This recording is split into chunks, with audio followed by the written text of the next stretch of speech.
Tông lại. Sorry ah.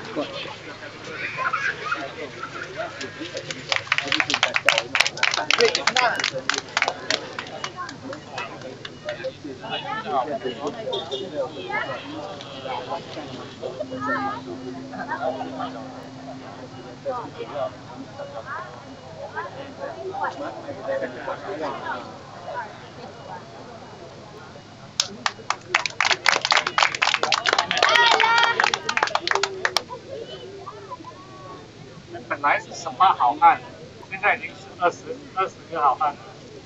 再下去有2支足球队。Siapa cuma rakan-rakan sekalian, kita di sini tempat ini Dataran Merdeka. Tanya apa maksud kemerdekaan? Tuli sebenarnya. Saya ada power. Macam mana tak ada power? Kalau dulu ini kita minta kemerdekaan daripada orang British kan? Jadi apakah lepas 1957 ataupun 63 maka kita sudah sentiasa sudah merdeka? Bila kita fikirkan kemerdekaan, biasanya kita fikirkan itu sesuatu yang telah pun lengkap. Kalau dalam bahasa Inggeris, perfect tense, sudah lengkap. We have gained our independence, attained independence, have 已经独立了。Karena kita fikirkan bahawa kemerdekaan itu maksudnya kita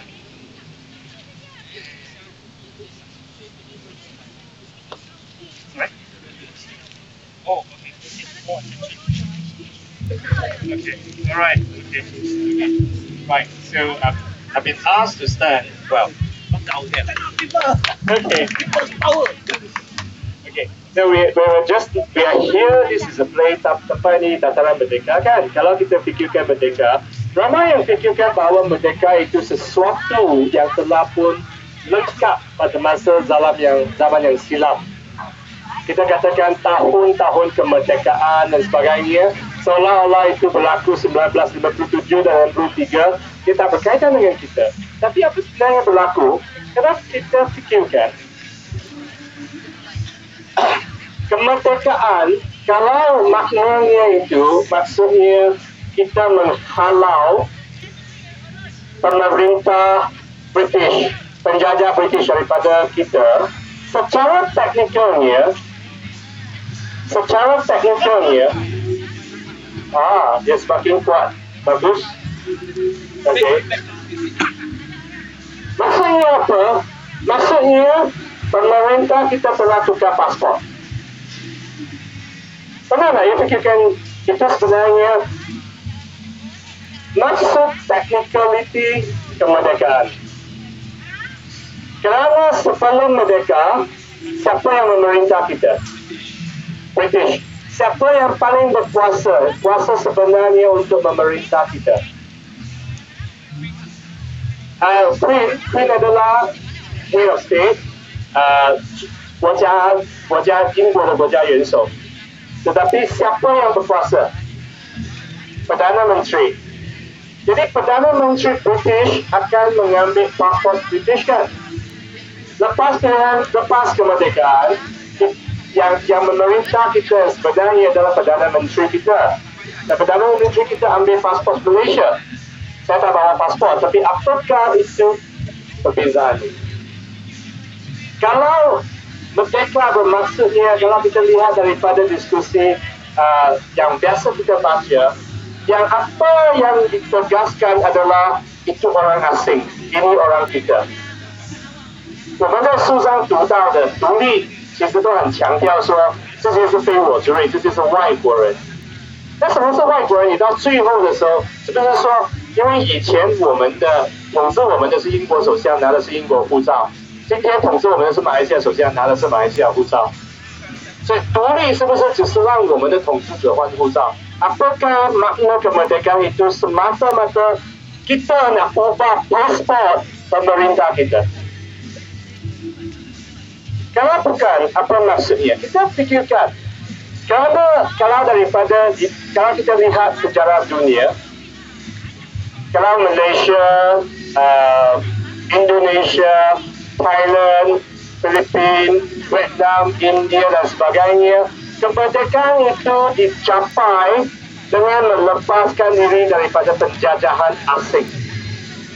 我们摆脱这些国家，一般的这些国家，因为摆脱外国统治，我们才独立。Tetapi kalau kita fikirkan orang asing itu, kalau kita fikirkan sejarah Amerika Syarikat, siapakah orang asing?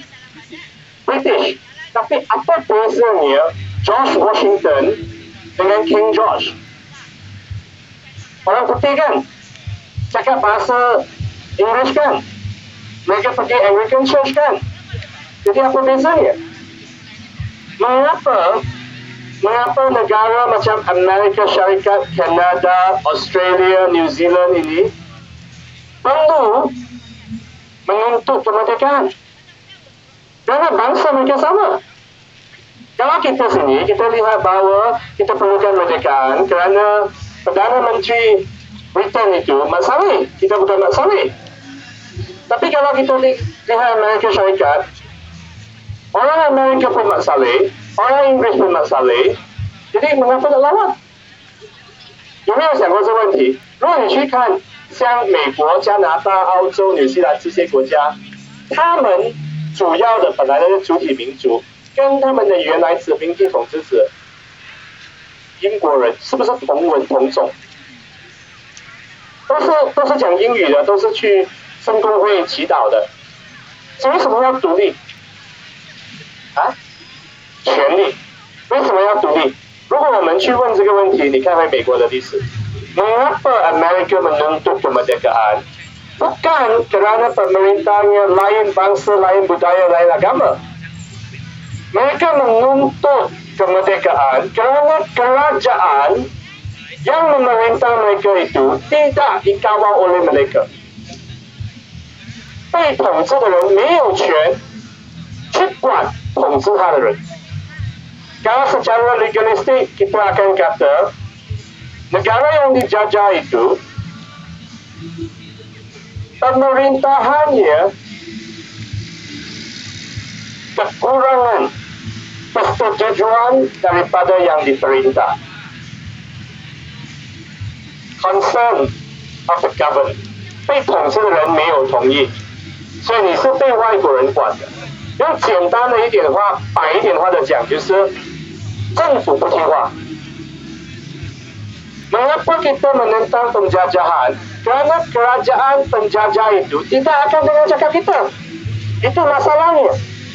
Kita nak merdeka, akhirnya bukan kita nak tukar Prime Minister kerana warna kulitnya lain, bahasanya lain, budayanya lain, agamanya lain. Itu satu aspek. Aspek yang paling penting adalah kerana mereka tidak akan dengar cakap kita. Mereka tidak dipilih oleh kita. 但不是我们选的，所以我们反抗殖民统治，因为这些是外来政权，我们没有权选他，所以我们没有办法叫他听话，所以他不会照顾我们的利益。Kalau kita lihat daripada situ, maka kemerdekaan itu ditentukan bukan pasport oleh pemerintah kita, bukan warna kulit dan sebagainya, tetapi kita nak tanya, sama ada kerajaan kita mendengar cakap kita. Kalau kerajaan kita tidak mendengar cakap kita, kita tetap dijajah. Cuma yang dijajah itu orang sendiri, bukan orang asing. Tapi kita tetap dijajah. Kita tetap belum merdeka. Kalau kita merdeka, kita mestilah demokrasi. Tanpa demokrasi, tak ada kemerdekaan yang sebenarnya. Macam mana pula kita boleh pastikan kerajaan itu akan dengar cakap kita? Bagaimana kita nak pastikan bahawa demokrasi itu akan dipraktikkan? Kita perlukan pilihan raya yang bersih. Dan sebab itu,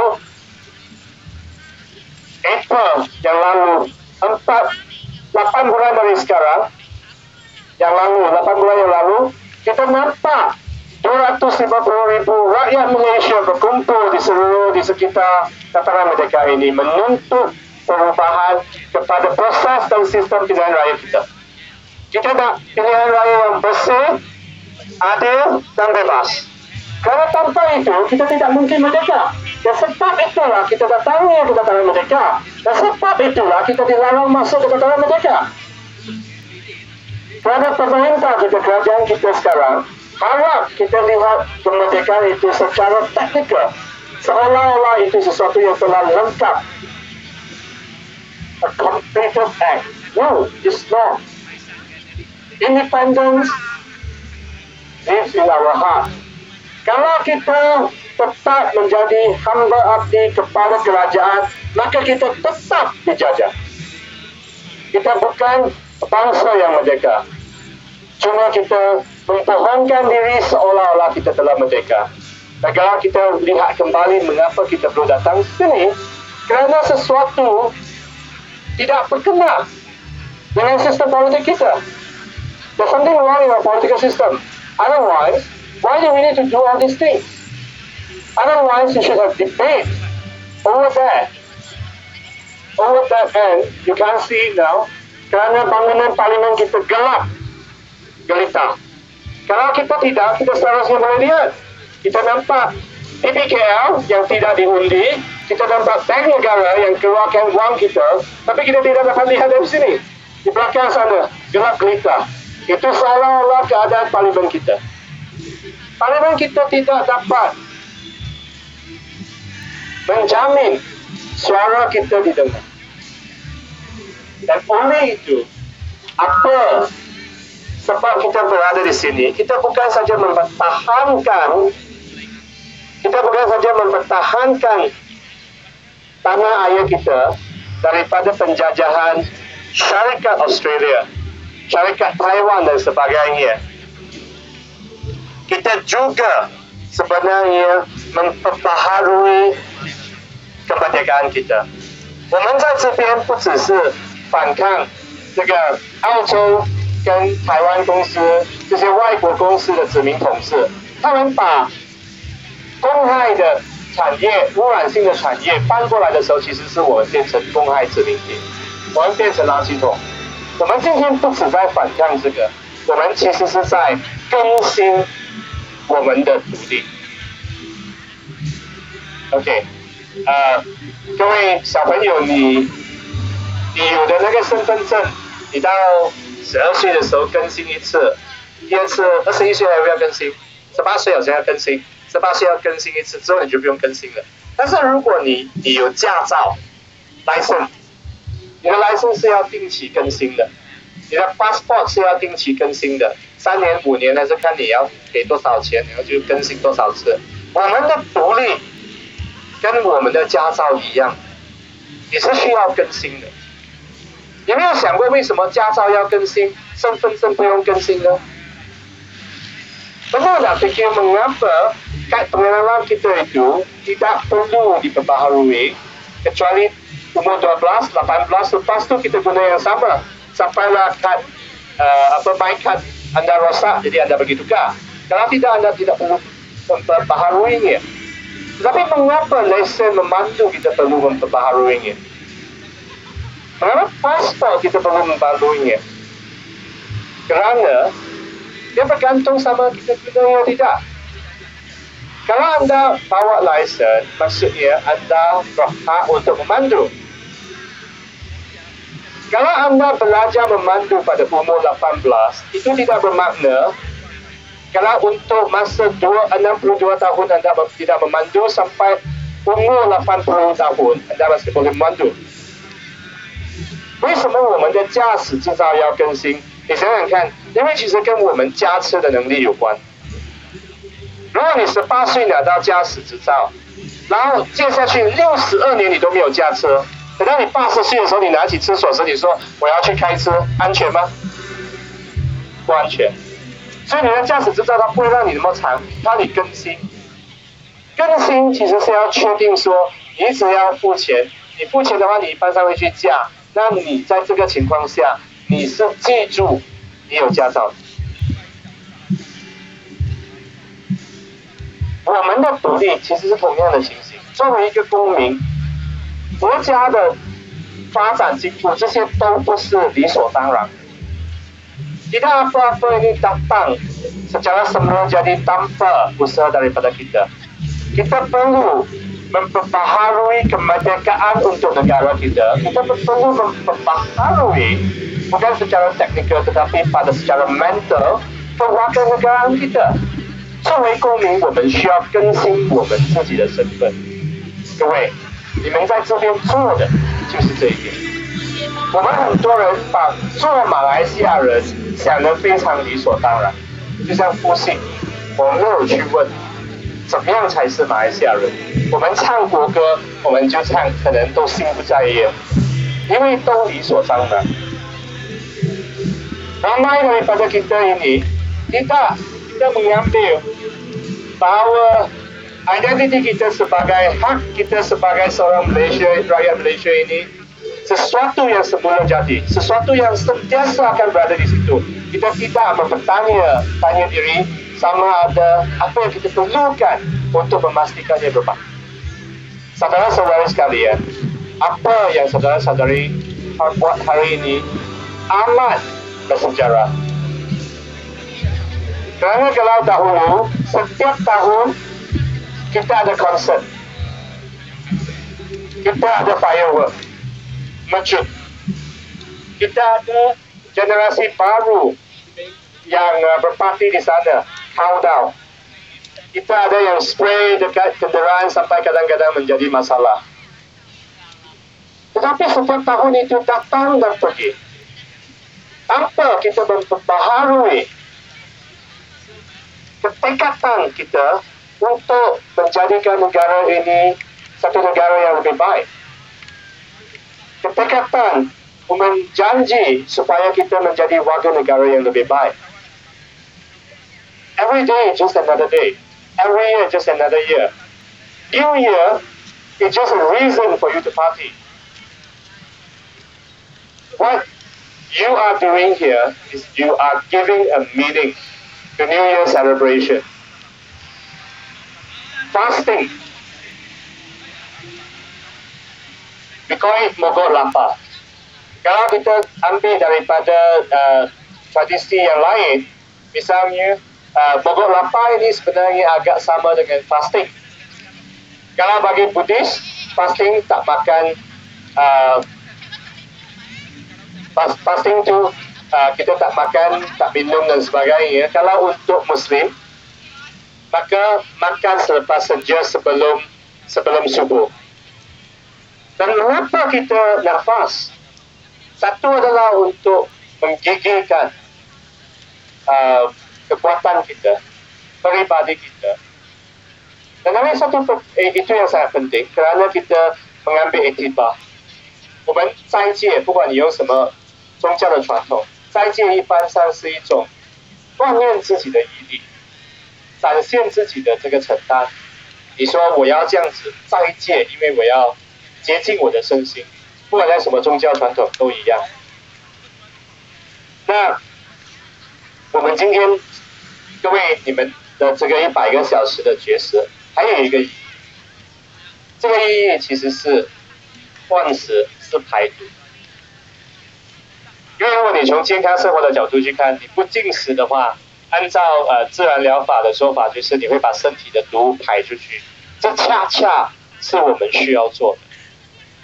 我们这个国家有太多的毒素，因为我们的政治系统有问题，所以感染到我们的政治系统有毒，感染到我们的环境有毒。Selain daripada mengukuhkan ketekatan kita, kekuatan pribadi kita, mogok lapar juga ada satu kebaikan yang lain daripada segi fizikal, yaitu dia membantu badan kita untuk detox, keluarkan ketoksikan daripada badan kita. Dan itu sesuatu yang kita perlu. Kerana negara kita ini penuh, sistem politik kita ini penuh dengan ketoksikan. Sebab itu alam kita ditoksikkan. Dan saya harap ini sebagai satu tanda mogok lapas 100 hari ini bukan saja membantu saudara-saudara sekalian mendetokskan badan kita, tetapi juga turut melambangkan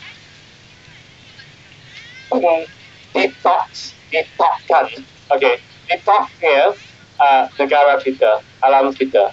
Dan dengan itu barulah kita boleh mengucapkan selamat tahun baru. This is different. If you speak in English, you just say Happy New Year. In Malay, when we say Selamat Tahun Baru, we actually say wishing you a safe New Year. And how can we be safe when the country is in danger? So I really wish you, in bahasa Melayu, Selamat Tahun Baru. Saya harap kita semua ini dapat menyambut Tahun Baru dengan selamatnya. Dan ini bermaksud liners kena tutup, projek lompong emas yang menggunakan cyanide di Bukit Koman kena tutup. Projek rapid di Penggeran yang menjahanamkan hidup komuniti penduduk tempatan itu harus dihentikan. Dan empangan-empangan di Sarawak itu harus dihentikan. Segala projek pembangunan itu mestilah untuk kebaikan kepentingan kita, bukan untuk orang lain. Kitalah tuan kepada tanah air ini. Kita adalah seharusnya kapten kepada nasib kita sendiri. Tidak ada sesiapa yang harus menentu untuk kita. Itu sebenarnya maksud kemerdekaan. Terima kasih saudara-saudara sekalian. Terima kasih kerana memberikan makna sekali lagi kepada Dataran Merdeka, memberikan makna lagi kepada sambutan Tahun Baru kita. Terima kasih. Maaf saya tidak dapat menyertai pokok lampau ini. Saya harap dalam masa yang akan datang saya akan dapat menyertai rancangan yang lain. Tetapi saya lebih harap bahawa negara kita menjadi sebuah negara yang normal. Kita tidak perlukan usaha-usaha sedemikian. Terima kasih.